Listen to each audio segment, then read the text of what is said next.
Good morning students, and welcome back in our next video. Today we are going to start our next part of chapter 1. इससे पहले हमने page number 4 के first paragraph तक कर लिया था कि जिसके अंदर दादी माँ के बारे में बताया था कि दादी माँ जो है वो किस तरह से दिखती हैं, उनकी लुकिंग कैसे हैं, वो सारा दिन करती क्या हैं। वो यहाँ पे नरेटर बता रहे हैं, खुशवंत सिंह जो है वो बता रहे हैं कि कैसे दादी माँ जो है वो शुरू से ही हमें एक जैसी ही दिखाई दे रही हैं। जब से मैं 20 साल से उन्हें देख रहा हूँ वो उतनी ही बूढ़ी मुझे दिखाई दे रही हैं और लगता है कि इससे ज़्यादा बूढ़ी वो और नहीं हो सकती। तो अब तक जो है वो हमने दादी माँ के बारे में देखा कि वो क्या है कि अपने कमर जो है वो झुकाए हुए है और उस झुकी हुई कमर के साथ में वो आगे बढ़ती जा रही है। आगे बढ़ती से मतलब वो यहाँ से वहाँ मकान के अंदर एक स्थान से दूसरे स्थान पर वो घूम रही है। तो बिल्कुल सफ़ेद शांत चित्ता की तरह वो नज़र आ रही हैं कि जैसे एक बहुत ही सफ़ेदी सी जो है वो पहाड़ी क्षेत्र के अंदर फैली हो। कुछ इस तरह की सफ़ेद बालों के साथ में बिल्कुल शांत चेहरे के साथ में वो यहाँ से वहाँ घूमती रहती है। तो अब आगे और उसी दौरान वो क्या है कि अपने जो माला है मालाओं का जाप भी करती है। अब आगे हम देखते हैं कि इसमें क्या है। My grand mother and I were good friends. मेरी दादी माँ और हम जो है वो क्या थे, बहुत अच्छे मित्र थे। यानी कि मैं और मेरी दादी माँ जो है वो बहुत ही अच्छे हम फ्रेंड थे एक दूसरे के। My parents left me with her when they went to live in the city and we were constantly together. कि मेरे पेरेंट्स यानी कि माता और पिता दोनों शहर में चले गए रहने के लिए, तो उन्होंने मुझे दादी माँ के पास में पीछे छोड़ दिया। और उसके बाद में after that we were constantly means continuously, लगातार वी वर लिविंग टुगेदर, हम दोनों एक साथ ही रहे थे। She used to wake me up in the morning at get me ready for school. अब वो क्या करती थी उस दौरान, ध्यान रखना ये क्वेश्चन भी आता है कि she used to wake me up, वो मुझे उठाया करती थी सुबह, and get me ready for school, उसके बाद में मुझे स्कूल के लिए वो तैयार करती, ठीक है। And she said her morning prayer in A monotonous sing song, कि उसके बाद में वो क्या है कि एक सुबह की प्रार्थना वो लगातार करती थी। इन मोनोटोनियस यानी कि लगातार, जैसे गुनगुनाते से रहने की आती है ना, कि उस प्रकार से सिंग सॉन्ग यानी कि गाने के रूप में लगातार वो जो है वो प्रार्थनाएं जो है वो करती थी। While she bathed and dressed me in the hope, और उसी दौरान वो क्या करती थी, मुझे नहलाती थी, और उसके साथ साथ में इसी दौरान जो है वो मुझे नहलाती थी, और इस आशा के अंदर वो मुझे नहलाती थी कि मैं भी क्या करूँगा कि उसकी जो प्रार्थना है, जो प्रार्थना वो गाती थी, वो प्रार्थना मैं सुनूंगा और मैं उनके साथ में गाऊंगा। कि इन द होप, इस आशा के अंदर, दैट आई वुड लिसन, कि मैं उनकी प्रार्थना को सुनूंगा, and get to know it by heart, और उस प्रार्थना को मैं हृदय से याद कर लूँगा। Then she would fetch my wooden slate which she had already washed। उसके बाद में वो एक लकड़ी की तख्ती जो है वो लेकर के आती। वुडन स्लेट, एक्चुअली क्या होता था कि पहले के समय में एक वुडन स्लेट आती थी। मैं एक आपको बना करके बताता हूँ कि कैसी होती थी वो, कि एक वुडन लकड़ी की बनी हुई एक स्लेट आती थी जो तख्ती बोलते थे उसको पहले, और वो वुडन स्लेट जो है वो पहले के समय में यूज़ की जाती थी और लेकर के जाते थे। ये जैसे एक मैं आपको तस्वीर दिखा रहा हूँ यहाँ पे, एक पिक्चर सी छोटी सी, कि इस प्रकार की वो वुडन स्लेट जो है वो बनी हुई आती थी, ठीक है। और इसको क्या करते थे कि एक जैसे अपनी वो पीली मिट्टी आती है ना, उससे उसको साफ़ किया करते थे। घर जा कर के डेली उसको जो है वो एक लेप करना इसके ऊपर, ताकि जो पहले लिखा हुआ होता था फिर वो साफ़ हो जाता था। आज की तरह ब्लैक बोर्ड की तरह नहीं है कि उसको रब जो है वो रब किया और वो साफ़ हो गया। तो यहाँ पर वही बात की जा रही है कि उसमें कि वो मुझे जो है वो वुडन स्लेट जो है वो देती मुझे,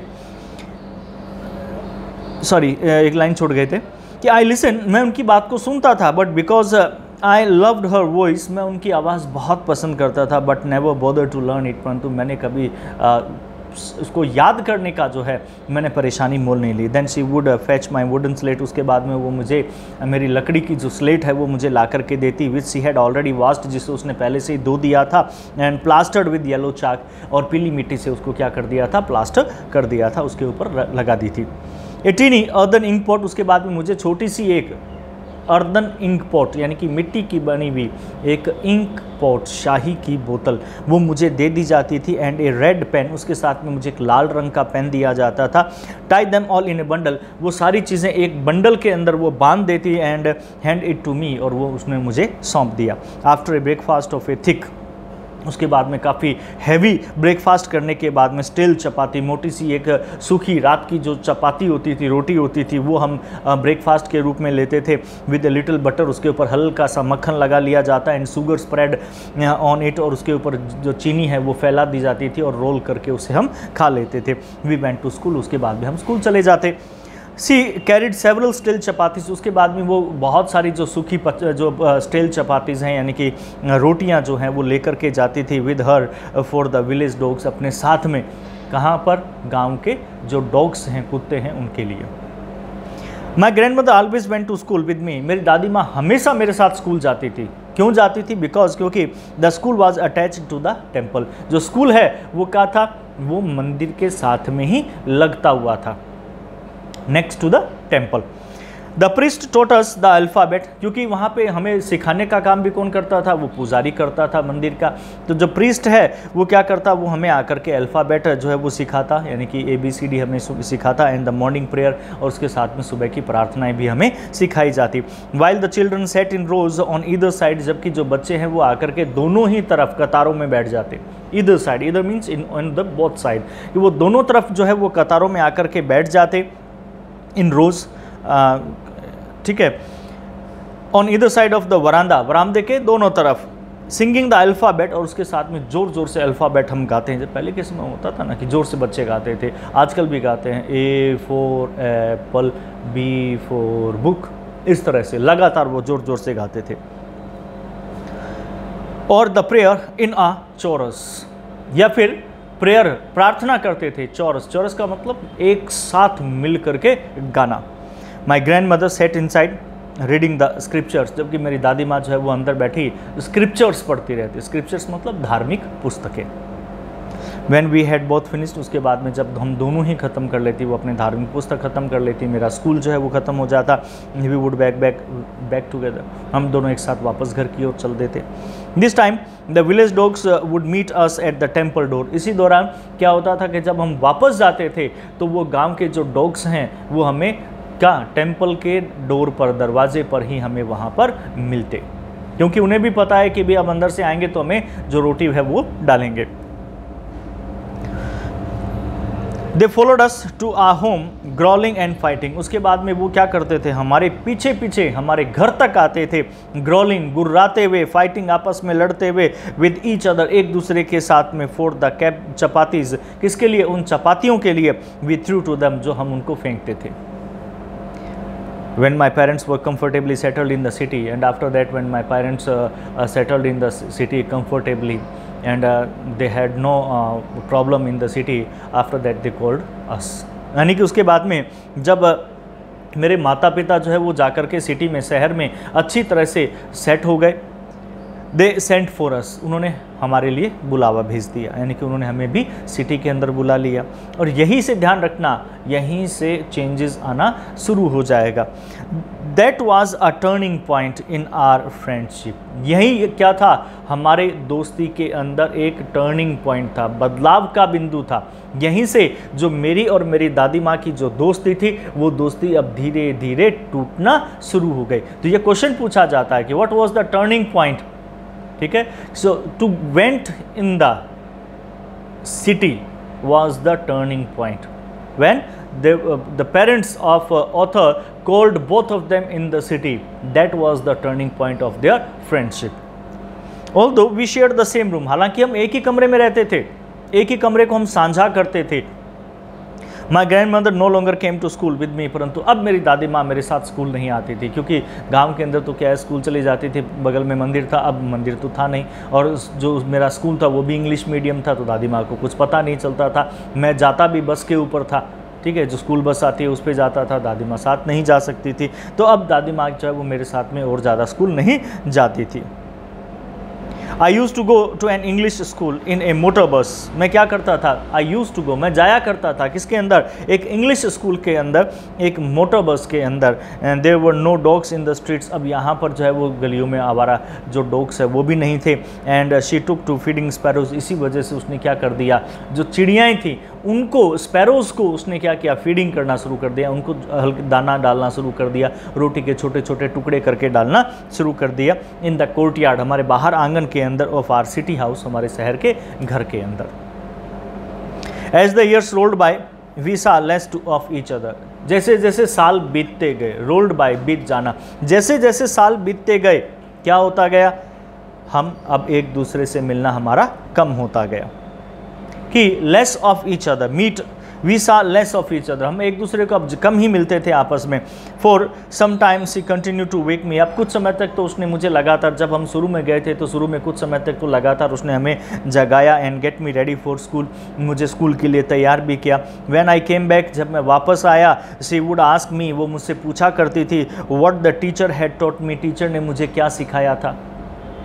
पहले की तरह जैसे गांव में होता था कि गांव में वो पूछती थी भैया तुम्हें क्या सिखाया गया है, ऐसे ही अभी भी मेरे साथ में यही होता था कि जब मैं मुझे दादी माँ तैयार करती, मुझे उठाती, तैयार करती, स्कूल भेजती, मैं वापस स्कूल से आता तो मुझसे पूछती तुम्हें क्या सिखाया है। ये शुरू में चला, but after that it was also snapped, ये भी क्या है, टूट गया, यानी कि उसने पूछना बंद कर दिया। I would tell her English words and little things of western science and learning, तो मैं उन्हें क्या बताता, जब भी वो मुझे पूछती कि तुम्हें स्कूल में क्या करवाया गया था, I would tell her English words, मैं उन्हें इंग्लिश के शब्द बताता, and little things of western science and learning, और मैं जो पश्चिमी विज्ञान है उसके बारे में, वेस्टर्न साइंस के बारे में बताता, एंड लर्निंग, और मैंने क्या क्या पढ़ा, वहाँ पे क्या सीखा, इनके बारे में मैं दादी माँ को बताता था। पर दादी माँ को तो वो चीज़ें समझ में नहीं आती थी। द लॉ ऑफ ग्रेविटी, कि लॉ ऑफ ग्रेविटी क्या है, चुंबकीय सिद्धांत जिसको हम कह सकते हैं, आर्किमिडीज प्रिंसिपल्स क्या हैं, द वर्ल्ड बीइंग राउंड, ये संसार जो है वो गोल है, ये सब चीज़ें मैं आकर के दादी माँ को बताता। दिस मेड हर अनहैप्पी, ये उसे नाखुश कर देता, वो बहुत ज़्यादा दुखी हो जाती, बोले तुम्हें ये क्या पढ़ाया जा रहा है, तुम्हें धार्मिक पुस्तकें क्यों नहीं पढ़ाई जा रही, संस्कार क्यों नहीं दिए जा रहे। She could not help me with my lessons, क्योंकि अब वो मेरे लेसन्स के साथ में मेरी सहायता नहीं कर सकती थी, उन्हें वो आता ही नहीं था।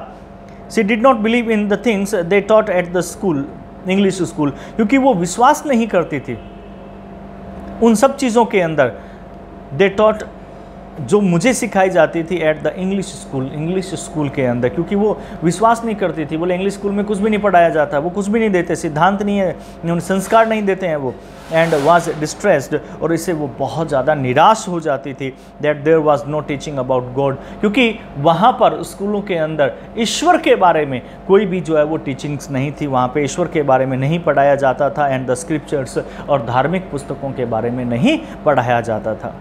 उनके गांव के स्कूल में तो पुजारी ही क्या था, टीचर था, वो अल्फ़ाबेट भी सिखाता, साथ में जो है प्रार्थनाएं सिखाता, भगवान के बारे में कथाएं कहानियां सुनाई जाती थी, तो पर यहाँ पर ऐसा कुछ भी नहीं था। शी वॉज वेरी डिस्टर्ब, वो बहुत ज़्यादा परेशान थी।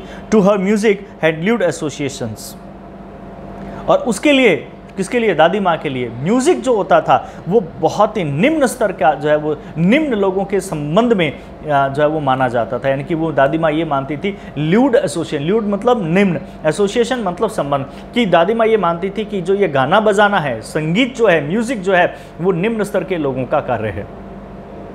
It was the monopoly of harlots, तो उसने कहा कि ये क्या है, एक मोनोपोली है।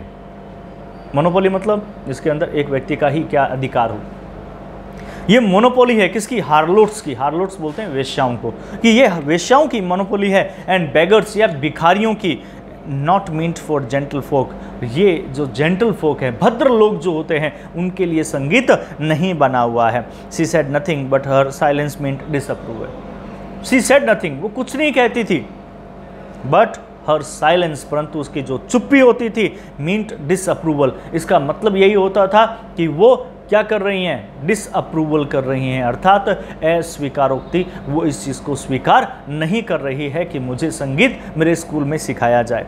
She rarely talked to me after that, यानी कि जब से मुझे संगीत सिखाया जाने लगा, क्योंकि इसने कहा था कि one day I announced that we were being given music lessons, कि एक दिन आकर के मैंने कह दिया था कि मुझे क्या है, संगीत का जो पाठ है वो पढ़ाया जाता है, संगीत सिखाया जाता है, और इस बात से दादी बहुत ज़्यादा नाराज़ हो गई, और जब मैंने ये आकर के बताया उसके बाद she rarely talked me after that, उसने मुश्किल से ही मुझसे बात की थी इस विषय के अंदर। विषय में क्या, उसके बाद में उसने मुझसे बात करना ही बंद कर दिया था, वो बात नहीं करती थी मुझसे कि भाई अब तुम्हें क्या पढ़ाया जाता है। और धीरे धीरे अब हमारे बीच की जो दोस्ती थी, एक गहरी जो दोस्ती थी, अब वो टूटने लगी और वो लगभग टूट सी गई थी। हालांकि हम एक ही रूम शेयर करते थे, परंतु अब हम एक साथ बात नहीं करते थे, हम एक साथ रहते नहीं थे। उसके बाद में अब आगे हम पढ़ेंगे कि उन्होंने आप बाद में जाकर के रूम भी उनके क्या हो गए, अलग अलग हो गए, और फिर वो लड़का अब्रॉड यानी कि विदेश जो है वो पढ़ने के लिए चला गया। तो आज इस वीडियो के अंदर हम इतना ही करेंगे। बाकी का जो बचा हुआ चैप्टर है उसका कंक्लूजन पार्ट, जो थर्ड पार्ट होगा, जो कंक्लूजन पार्ट होगा, वो कंक्लूजन पार्ट हम हमारे नेक्स्ट वीडियो के अंदर करेंगे। And I hope you all are understanding very well. आशा करता हूँ आप सबको बहुत अच्छी तरह से समझ में आ रहा होगा। फिर भी अगर आपको किसी भी तरह की कोई प्रॉब्लम है, किसी भी प्रकार की कोई परेशानी है, तो आप मुझसे संपर्क कर सकते हैं। स्कूल टाइम में आप आकर के मुझसे मिल सकते हैं, जब आपके पास में बस कंसेंट होनी चाहिए, सहमति पत्र होना चाहिए आपके फादर्स का। आप स्कूल में आइए, 2 घंटे 3 घंटे 4 घंटे जितना भी समय आपको चाहिए वो आपको मिलेगा। आप यहाँ पर किसी भी विषय, यानी कि मैं ये नहीं कह रहा कि इंग्लिश के लिए ही, हर विषय के लिए आपको जो है वो आपको यहाँ पर सुविधा मिल जाएगी। आपकी जो भी परेशानी होगी उनको दूर किया जा सकता है।